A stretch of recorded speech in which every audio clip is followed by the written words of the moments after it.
அதைத்தானே அவர் கண்ணதாசன் சொன்னார், பணம் ஆபத்துடான்னார். சொந்த அண்ணன் ஏஎல் சீனிவாசன் ஒரு தீபாவளிக்கு ஒரு துணி எடுக்க கையில் பணம் இல்லை, பிள்ளைகள் 13 பிள்ளைகள் 12 பிள்ளைகள். அப்போ ஏஎல் சீனிவாசன் பெரிய பணக்கார பட தயாரிப்பாளர். வீட்டில் போய் ஒரு பெல் அடிச்சிருக்காரு, வந்து என்னடா தம்பின்னு இருக்காரு, பிள்ளைகளுக்கு துணி எடுக்கணும்னா நானே சங்கடப்படுறேன்னு இருக்கான் அந்த ஆள்.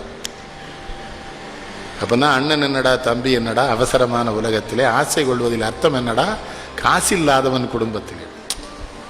பெட்டை கோழிக்கு கட்டி சேவலை கட்டி வைத்தவன் யாரடா, அது 8 குஞ்சுகள் போட்ட பின்பமே வருந்தவில்லையே தாயடா, வருந்தவில்லையே தாயடா. அதுதான் கவிஞர். இவர் ரொம்ப குழந்தை உள்ளம். கொஞ்ச நேரம் கழிச்சு யாரோ ஒரு படத்தை ஏற்பாளர் கவிஞர் கொண்டு ஒரு 10,000 ரூபா கொடுத்துட்டு போறாரு படம் எழுதணும்னு. இவர் உடனே பணத்தை எடுத்துட்டு அண்ணன் வீட்டில் போய் பெல் அடிக்கிறாரு. சங்கடப்படுறேன்னு சொன்னேன், என்ன ஒரு 5,000 ரூபா வச்சுக்கொண்டிருக்காரு. கிண்டல் பண்றதுக்குல உண்மையில அவர் மனசு அண்ணன் பணம் இவர் நம்புறாரு, அவர் போய் சொல்றாரு. ஆனா கண்ணதாசன் என்ன சொன்னாரு, உள்ளோருக்கு செல்வங்கள் சொந்தம், அது இல்லாருக்கு உள்ளங்கள் சொந்தம், இல்லாத இடம் தேடி வருவான் நம் எல்லோருக்கும் தந்தை இறைவன். எவன் இல்லாதவனா அங்கதான் கடவுள் வருவான். ஏன்னா கடவுள் மோசமான இன்கம் டாக்ஸ் ஆபீசர் இருந்தால் அவருக்கு தெரியும் இவன்லாம்.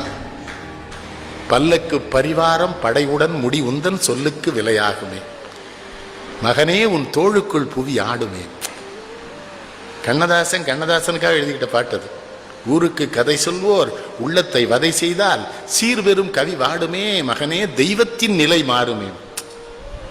யாருக்கும் வாழ்வுண்டு அதற்கு ஒரு நாள் உண்டு, அதுவரை பொறுப்பாயடா மகனே என் அருகினில்.